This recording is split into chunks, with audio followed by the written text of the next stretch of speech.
But that's really when I started to recognize, like, if it's not healing you, if it's not growing you, and that's not reciprocal in any connection, even for a job, it can take you out of alignment very quickly. And it's not to say that, there won't be periods of time or different timelines. Like, life is still lifing, and you're always going to be energetically kind of coming out of alignment and changing and all of that. And that's sort of like the supportive structure, I think, that you build around a relationship too, where, let's say I was somebody that needed somebody all the time around me, which is really just an unhealthy attachment, right? But even him understanding and us aligning in like terms of time away and introverted extroverts and those sort of things, where it's like you really appreciate your independence, and like you actually do. You're not just saying that to somebody because you want to make them like you. It's like having somebody really appreciate the fact that, like, I need some time for myself, and please don't blow me up while this is happening. Pretty special if that's actually how somebody feels, and they're not just telling you that that's how it's going to be, and then like 6 months later they're a different person. Those are the things that, like, when things happen, I think in relationships and connections down the road, it's like those sort of common cores that you have that keep the energy growing forward, and then when you have other experiences, but it, no relationship is perfect. There's always going to be things, but again, it's like, and this is not just from my experience with Dee, but just my learning and understanding and studying that I've done spiritually, and just around wellness and connections and relationships, and observing other people too, questioning other people, and really digging in to better understand relationships and families and foundations and the fruits of the spirit. That when they have conflict in their relationships, the ones that do have that sort of sturdy foundation of common core values and also friendship, it's like that's the energy that sort of is on autopilot that carries you through the struggles. Before the court case, the final hearing for custody with my son's dad, I don't want to say I was feeling worried. I think it was just more of an awareness, just because there was something pretty significant happening. It was more of an awareness of that this was something I was going to just totally do with God and my attorney, because I didn't have anybody around me. And not many, it wasn't that I didn't elicit that support at that time either intentionally, because I knew this was something I had to get through with God. And I didn't feel that there was anything, like, again, it was all, there was no cause to even file an action for custody in the first place. So, and we had already gone through the difficult points. The magistrate had ordered me to take a hair follicle drug test, 100-point hair follicle drug test at Nick's request. I never had a history of drug use, ever. I've never had a history of drug use. And Nick knows this. And so it was very strange, just like all of these inflated things just to continue to drive up the cost. And it became pretty obvious to me that this was just an attempt at, an attempt for Nick to, injure me financially, which was disappointing. But at the same time, it was like, okay, if this is what he needs to do to like kind of move forward, then this is what he needs to do. And the guardian at Lightham had, just before, maybe 2 weeks before the trial, the final trial, had submitted a request to be, a motion to be removed, because she thought that it was going to be kind of in and out, very simple. She thought that it had gone on a little bit longer than was necessary. She thought it was just going to be some communication kinks that needed to be worked out. She really didn't see a reason for her involvement. And she offered to waive her fees if she could be removed from the case, but she would still submit her findings or whatever. And so she did do that. The judge allowed that. Well, then Nick files another motion to have another guardian at Lightham appointed, which me and my attorney both were like, oh my gosh, this is ridiculous. And so this other guardian at Lightham comes in. He meets with me, meets with my son. I think he meets with Nick and William and his wife, now his wife, at the time it was his girlfriend or whatever. And that was that. And then like 2 weeks later, we had the trial. And the morning of the trial, it was difficult to be alone in that moment. It was storming so bad out. The trees were like bent over sideways. And this is one of the most powerful moments I've ever had in my life, by the way. And I just remember feeling a level of upset that this was even happening, but at the same time, knowing that I had come this far already and everything I'd already gone through, and just knowing that I was just going to surrender this just like everything else that I had to. I put on some worship music, and I was just trying to keep my spirits up and just trying to stay positive and grounded and all of that. And I took a minute to pray before I left the house. It was just, I have this big bay window, and I was sitting right in front of the window. And all of a sudden, I just got flooded with, it was almost like a movie. Like all of these like memories of Nick with our son, and him finding out we were having a boy, and the day our son was born, and seeing him look at William for the first time. These were memories I didn't even know were memories. Like I had never had, obviously I knew that it was a special moment when he found out we were having a boy and when William was born, but it was like the specific view of Nick in that moment. And when I was sick, and Nick taking care of me while I was pregnant, and there was this other moment when we were in the hospital, and it was so powerful. So powerful. And I just had this wave of love and gratitude pour over me. And I just said, thank you, God. Thank you, God, because I knew what God was doing. God had so graciously done so many times for me before. Fill in my cup with love.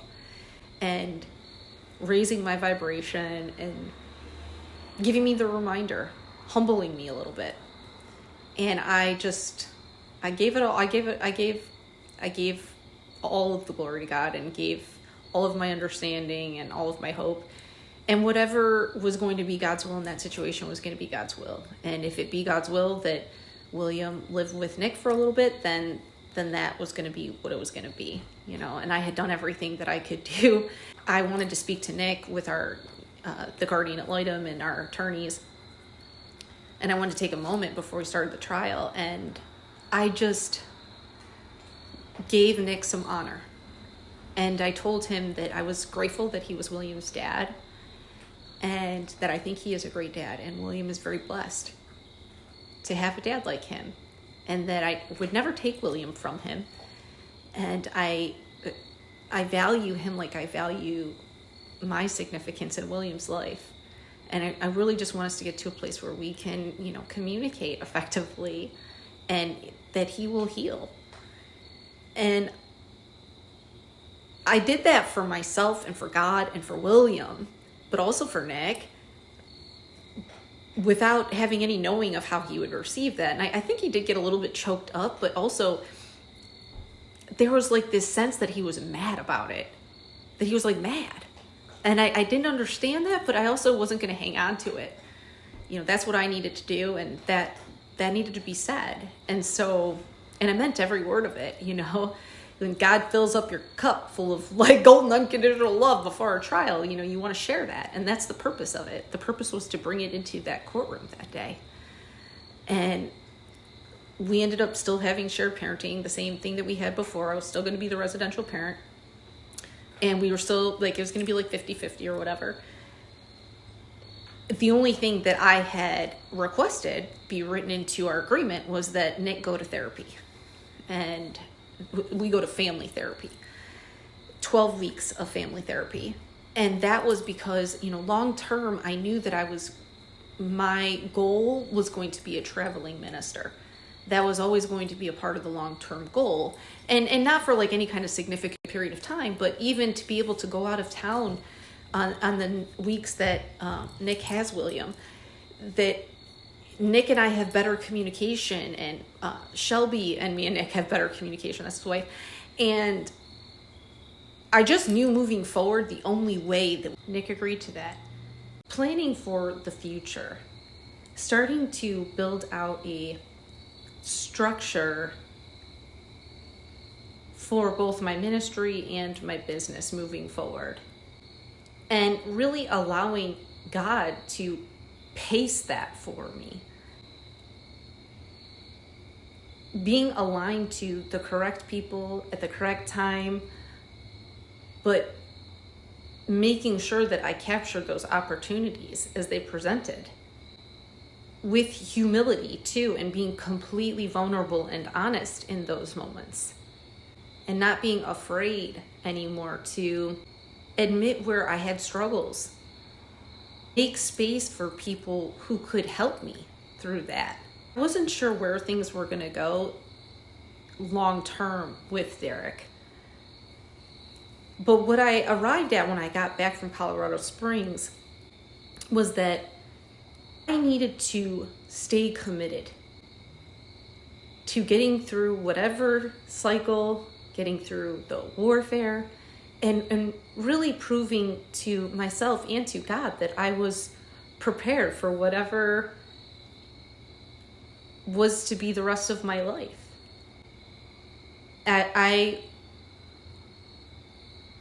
knew that I had to get through every bit of what was happening with just me and God, and surrender any remaining fear, any remaining pain. And I had so many just miraculous moments that there aren't even words for it, and nor would I even want to put words to it because it's so intimate and personal to me. But recreating the foundation with my kids, and like, I was broke as a joke. We had a ton of peanut butter and jelly sandwiches. We had a ton of pasta and ramen noodles. Thankfully, my kids like those foods. But the time that we were spending together was so bonding. And even when the kids were helping me, shop for some of the elderly in my neighborhood, or DoorDash, or mowing lawns, or doing landscaping, whatever we were doing, especially as I was navigating the fraud situation with my unemployment, asking for help where I needed it, and, not feeling any kind of shame around what my finances look like, and being open to any opportunity that I could, while also still being able to give the majority of my time to focus on the plan, the plan of my ministry and my business going forward, what that was going to look like, just creating the intentions around it, writing my programs. God was just making sure that we had everything that we needed. There was never any real fear to be had. And as I continued to close out these cycles with friends and purify my energy, I had already committed myself to celibacy even before I went to Colorado Springs. And so I knew that I had to be more careful with the people I allowed in my energy. And the more that I did that, the more, like, the fullness of who I was, all of my energy was returning back to me that people had kind of stolen and took advantage of, or working through the trauma and revisiting those old wounds to extract the lesson from it, and bring gratitude and forgiveness. The court case finished up with my mother, with the court saying that she didn't have any grounds to have legal visitation with my daughter, and the magistrate had felt that everything that I had requested was completely reasonable. And I don't know what the conversation was with just my mother, with the guardian ad litem, or anything like that. I knew that it was completely unfounded anyways, so I didn't really ever worry about that. What was strange is that my mother quickly turned it around, like most narcissists do, and started becoming very apologetic about the situation, which that pattern was not new. When it came time that the bill was due for the guardian ad litem and the court fees and all that, even though my mom had apologized, then she wanted me to pay for half of it. Thankfully, the magistrate was like, no. He would be narcissistically injured to that level to bring legal action towards their own child because you don't like a boundary that they've put up for the benefit of their own family.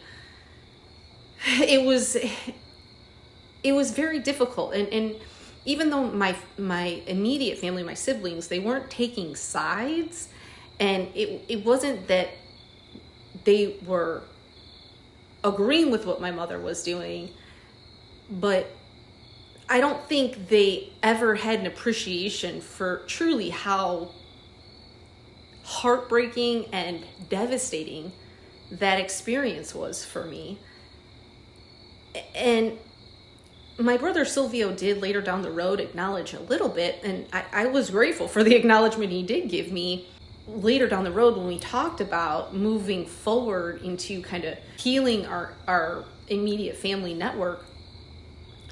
One of the things that was just very difficult to align with my siblings on was creating a standard of respect and boundaries throughout our entire family so that people felt safe and understanding, like, this is kind of like the standard, this is the code of behavior and trust and respect that we want to create an intention around. So, even if we don't succeed at that our children will be more successful, and they can continue to build on the legacy of our family from a place of unconditional love and not of brokenness and disconnect and gossip and passive aggressive nonsense. Just became very clear to me that they didn't really have as much of a desire to embrace that moving forward. I cannot connect with energy where a narcissistic abuser could potentially weaponize my children against me and stay connected to people like that. That is just not a healthy way for me to move forward in my life. And, it was very disappointing after going through all of that healing to see that where my family really stood with it.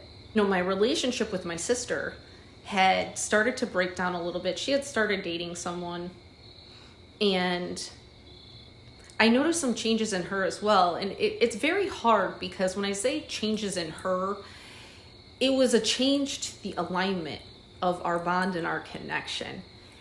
And so my observation was about the difficulty in our interactions and where her attention and her focus was, but also how she was showing up in the world. And my observation then was about, am I in alignment with this person? So it was never about rejecting a person, because rejecting a person can come off as very cruel or mean. You do it out of anger or vengefulness.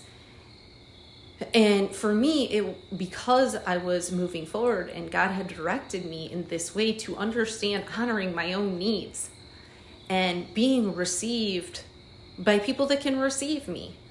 And if they can't receive me, I don't have to be upset with them. I can just be okay with that. Then they get to decide if they can be okay with that. One of the last conversations we had was about a pretty mean, what I perceived as mean Instagram post or something. And basically what it was about was, it was just a condescending post about body image and body weight. And, my sister had lost, I don't even know how much. I mean, both of us had lost a significant amount of weight. My sister was pretty heavy for a good portion of her life. And I don't think there was too many people that weren't amazed by her transformation and the amount of weight that she lost and her willingness to share that with people. And, she inspired people with her weight loss and her weight journey, and being transparent and open with people about that, and sharing her diet and her workout regimens and all of that. She inspired me for sure. And my sister was just very understanding. I never saw her as taking a a judgmental perspective in that way towards people. And it just was like a little off-putting. I often see things from like a high perspective of how other people would take that. And it wasn't me being critical necessarily of her or even of her boyfriend, but to me it just was it was very strange. It was, it was unlike my sister. I have a hard time with people who change their life or come from somewhere, somebody that comes from poverty and ends up getting very wealthy and then judges people that are in poverty, or isn't very giving or selfless to people that are in poverty. It has their ego just screaming out into the universe, and same thing with people that have lost a lot of weight, and especially if they've done it naturally through working out and diet, like myself. I know what it's like to feel uncomfortable in your skin. And I know the amount of work and grit and strength that it takes to reshape your body, and just the amount of discipline it takes. I mean, I lost 80 pounds naturally. And you have to be consistent with it. And it is the toughest thing you can do, I think, for your physical well-being, that is. And that's an opportunity for me to embrace people and still see myself in them. If I'm working with someone who is struggling with their physical wellness, and to be humble around that, because you were there once. It's like God giveth and God taketh away. And any one of us are an injury away, your depression away. And there's just no gratitude in that when you rise from a certain place and become successful in whatever area. To not share that at all, but it's another thing to not only not share that, but then become very cocky and very shallow around it. Or just become dishonest about it to align to the right people if you're being dishonest, which I truly don't ever understand. If you've had body modification, or you're using a medication, or, hormones, whatever you're using to lose weight, just be honest about that. But you set an unreasonable expectation when you're doing something just for validation, just for clout, when you lie about those things that you're doing, and there are other people that you're trying to sell them a lie because you're living a lie. And so there's nothing wrong with being who you are, but you can't force anybody to see it that way. And I had to also learn that as well. And that was a lesson that I took away from that sort of last interaction really I had with my sister. And again, I didn't intend to not continue communication with my sister. I just recognized the misalignment and the lack of support of what was happening with my mother, and being very critical. And again, she was another person that got very condescending around my spiritual journey and my healing journey. And it was, it was deeply disappointing. It was deeply disappointing because my sister used to be somebody that really did get me and really did understand me. I mean, she's my twin sister. You have to let people walk their path. You have to. And when people can't make space for you, even in your really ugly moments, are emotionally dysregulated, when you are going through a significant amount of pain, and just hold space for you. It's not about like fixing anybody, really. It's about holding space for you. And I just noticed that, not a lot of people could do that for me at that time. And that's okay, because it was all a part of God's plan as well, to push me closer to Him. And it worked. It worked. Final chapters in that leg of the journey outside of selling my house was closing out the court case with Nick. It was a waste of money for both of us. I understood that he wanted to make some adjustments to the visitation schedule, which we probably could have worked out through mediation, but for both of us to spend that amount of money was completely pointless. Trying to build a business and sell my house. Half of the power goes out in my house. There was a fault in the main power line. I think it was the 220 power line that ran underneath the house. And so half of the power went out in my house. Thankfully, I still had half the power in the main part of the house, thankfully. But I couldn't use the washer or dryer.